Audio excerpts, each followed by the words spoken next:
मैं ये चाहता हूं हम अपने हाथों को उठाकर सबसे पहले आज पंजाब के लिए, हिमाचल के लिए हम प्रार्थना करेंगे, हरियाणा के लिए अपने हाथों को उठाकर। खुदावन उस पृथ्वी को इजाजत दे और वो सारे पानी को पी ले खुदावन, अपने लोगों को छुटकारा दे खुदावन। तेरा आत्मा खुदावन लोगों के घरों में, तेरा आत्मा खुदावन उन जगहों के ऊपर जहां पर ये प्रॉब्लम है जाए और सारे मसलों को हल करे। तेरा आत्मा अजीब और अचंभी रीति के साथ जुम्बिश करे खुदावन। तेरी दया को मांगते हैं खुदावन, अपने लोगों के पापों को माफ कर मेरे सामर्थी परमेश्वर। तू कितना दयालु परमेश्वर है, सबको माफ कर खुदावन। तेरी दया पंजाब पे हो, तेरी दया हरियाणा पे हो, तेरी दया हिमाचल पे हो, तेरी दया भारत पे हो खुदावन। जहां भी लोग बाढ़ से पीड़ित है तेरी दया उन पे हो जाए मेरे सामर्थी परमेश्वर। 2 दिन से सिचुएशन जो है वो हड़ों की, बाढ़ की खराब है। तो जब माइनॉरिटी कमीशन के थ्रू हम सरकार के और लोगों के संपर्क में थे और कल हम डेरा बाबा नानक जो इफेक्टेड जगह है वहां पर हम राशन के साथ होंगे। तो जिन लोगों को भी जरूरत है तो ये राशन पैक हो चुका है सैकड़ों फैमिलीज का आने वाले दिनों में। कल ये डेरा बाबा नानक होगा, फिरोजपुर, गुरदासपुर एरिया सारा, अमृतसर बेल्ट, जितनी भी ये फ्लड इफेक्टेड बेल्ट है। तो आपको कॉल सेंटर का नंबर दिखा दिया जाए। अगर आप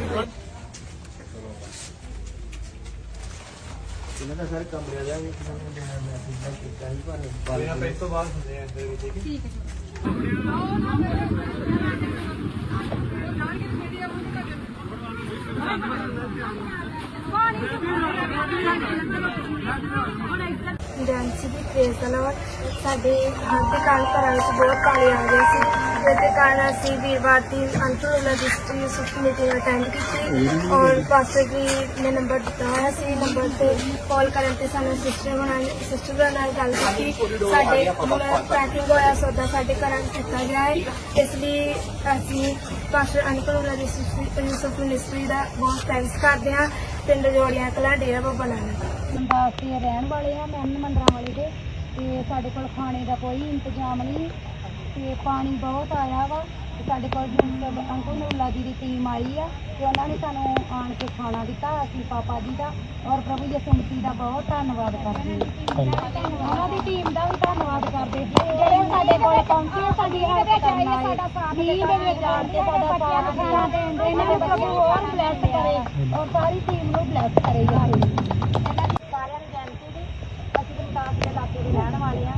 ਇੱਥੇ 2 ਬੰਦੇ ਪਾਣੀ ਆ ਤੇ ਸਾਡਾ ਉਧਰ ਪਰਲੀ ਸਾਈਡ ਦੇ ਘਰ ਆ ਤੇ ਅਸੀਂ ਨਾ ਸਾਡੇ ਕਾਸ ਤੇਰੇ ਪਾਣੀ ਦੇ 5 ਘਰ ਆ ਤੇ ਕੋਠੇ ਤੇ ਸਾਡੇ ਕੋਲ ਇੱਕ ਤਰਪਾਲ ਆ ਤੇ ਅਸੀਂ ਸਾਰੇ ਭੇਜਦੇ ਆ ਤੇ ਸਾਨੂੰ ਕੋਈ ਆਵਾਜ਼ ਮਾਰ ਕੇ ਪੁੱਛਦਾ ਵੀ ਨਹੀਂ ਆ ਵੀ ਤੁਸੀਂ ਕਿਸ ਤਰ੍ਹਾਂ ਰਾਤ ਰਹਿਣ ਲੈ ਜੇ ਤੇ ਖਾਣੇ ਦੀ ਵੀ ਬਹੁਤ ਪ੍ਰੋਬਲਮ ਆ, ਖਾਣਾ ਵੀ ਨਹੀਂ ਮਿਲ ਰਿਹਾ ਤੇ ਹੁਣ ਸਾਡੀ ਕਾਮਰਾ ਚੱਜ ਤੋਂ ਸਾਡੇ ਪਾਪਾ ਜੀ ਦੀ ਟੀਮ ਆਈ ਆ ਤੇ ਸਾਨੂੰ ਖਾਣਾ ਮਿਲ ਰਿਹਾ ਸਾਰਿਆਂ ਨੂੰ ਜੈਨਤੀ ਅਸੀਂ ਪਿੰਡ ਮੈਵਨ ਮੰਦਰਾਂ ਵਾਲਾ ਤੋਂ ਰਹਿਣ ਵਾਲੇ ਆ, ਰਮਦਾਸ ਤੋਂ। ਤੇ ਸਾਡੇ ਕੋਲ ਕੋਈ ਖਾਣੇ ਦਾ ਇੰਤਜ਼ਾਮ ਨਹੀਂ, 2 ਬੰਦੇ ਪਾਣੀ आया वा ਤੇ ਇਸ ਕਰਕੇ शैतान को भगाना चाहिए। कई लोगों को नींद आती है, कई लोगों को आलसी आती है। क्यों आती है कि हम प्रार्थना नहीं करते, हम बैठ जाते हैं। हम ये करना चाहिए, कोई भी कलीसिया के अंदर सुस्त ना हो, कोई भी कलीसिया में कमज़ोर ना हो, क्योंकि परमेश्वर यहाँ मौजूद होता है। आप सबकी प्रार्थना सुनकर परमेश्वर अपना कार्य करता है। अब एक वचन से बात करते हैं अपन, वचन संहिता 47:47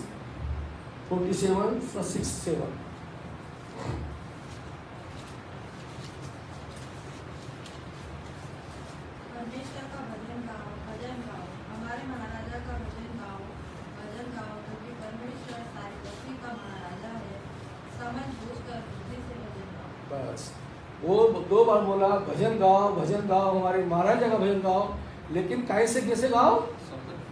सब कुछ बूझ के। जब भजन वाला यहाँ भजन गाता है तो ये जो स्टेज है यहाँ पर कोई अगर अपनी महिमा करे तो वो गलत करता है। यहाँ जो भजनकार भजन गाते हैं वो मुगल होकर भजन गाते हैं, सूझबूझ से गाते हैं, ताकि जब वो भजन गाता है तो जो हमारे कानों में भजन जाता है वो भी एक तरह की प्रार्थना, एक तरह की स्तुति है। क्योंकि भजन का जो शब्द होता है हमारे कानों में जाने के बाद में हमें बहुत कुछ राहत देता है। कहते हैं कि भजन गाया तो मैं रो दिया। भजन गाने के बाद पवित्र आत्मा का अभिषेक होता है, पवित्र आत्मा उतरता है। अगर आप भजन ध्यान से नहीं सुनोगे, इसलिए परमेश्वर ने यह भी कहा है कि भजन गाने वाला सूझबूझ के साथ उस भजन को गाए। वो ये नहीं सोच के गाए कि मेरे को लोग देखें, ये सोच के गाए कि परमेश्वर यीशु वहाँ उपस्थित है, उसके दूत उपस्थित है, वो खुश और आनंद में हो। अब वचन देखें अपन अय्यूब 12:11।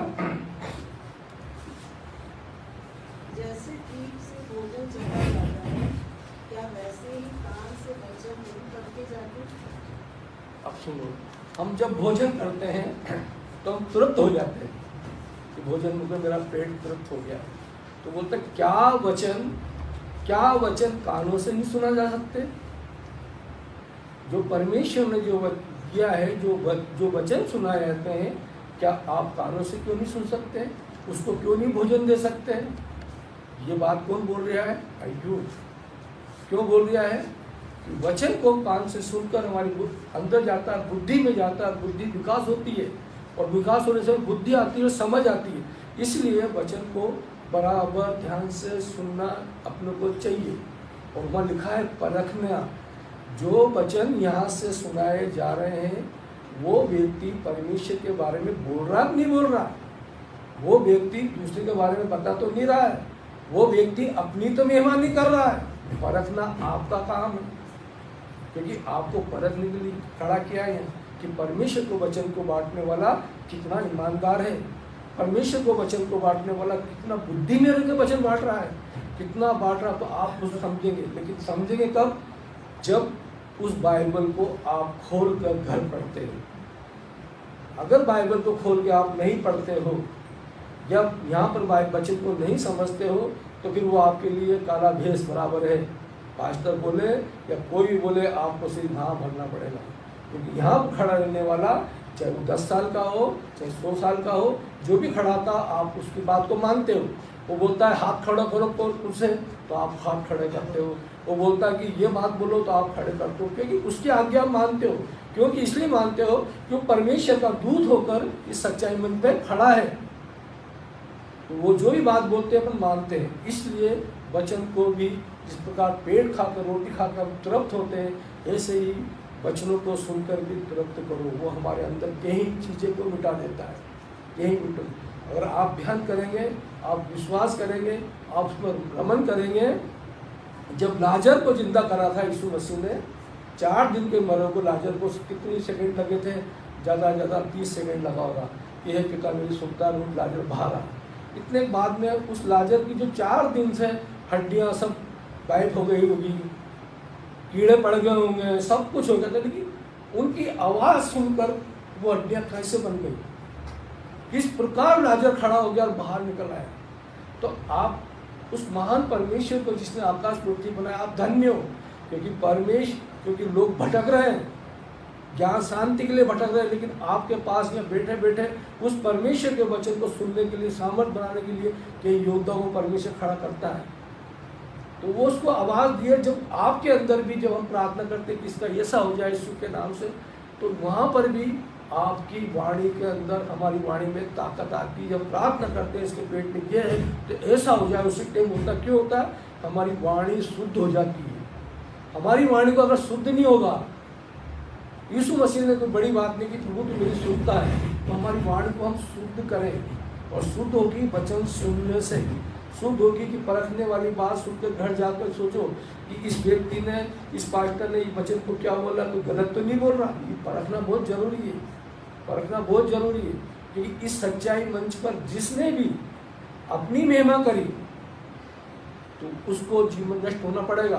क्योंकि परमेश्वर कहता है कि पवित्र आत्मा की कभी भी वो निंदा नहीं सुन सकता है। इसलिए हमारी सच्ची लड़ाई तो ये है, उस दुष्ट शैतान को हराना है, हराना है। हमारे घर के अंदर अशांति फैला देता है, तो हम बोलते हैं ये क्या हो गया, लेकिन उधर नजर नहीं जाती है हमारी। तो उस शैतान ने हमारे घर के अंदर अशांति फैलाई, उसको हमें मारना है। हम बार बार इधर भगते हैं उधर भगते हैं, लेकिन उस शैतान को हराने की बात नहीं करते, जबकि आपके